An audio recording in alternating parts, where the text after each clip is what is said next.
You are one of the great elucidators of conservative ideas, so you're the perfect person to ask, what is conservatism?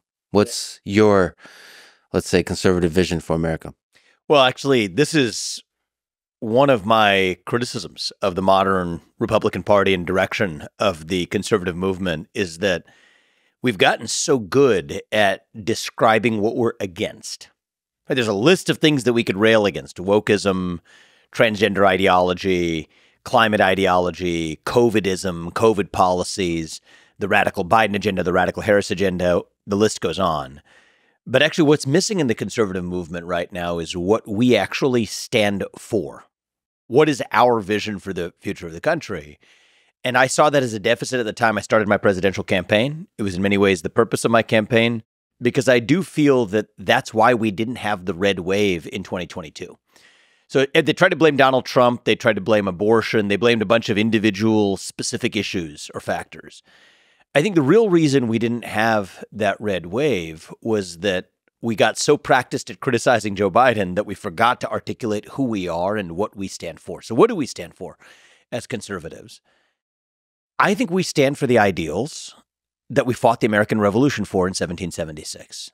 Ideals like merit, right? That the best person gets the job without regard to their genetics. That you get ahead in this country not on the color of your skin, but on the content of your character.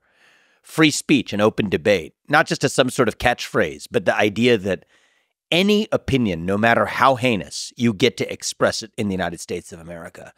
Self-governance, and this is a big one right now, is that the people we elect to run the government, they're no longer the ones who actually run the government. We in the conservative movement, I believe, should believe in restoring self-governance where it's not bureaucrats running the show, but actually elected representatives. And then the other ideal that the nation was founded on that I think we need to revive, and I think is a North Star of the conservative movement, is restoring the rule of law in this country. You think about even the abandonment of the rule of law at the southern border.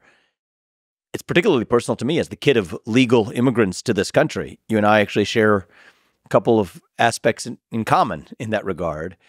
That also, though, means your first act of entering this country can't break the law. So there's some policy commitments and principles: merit, free speech, self-governance, rule of law.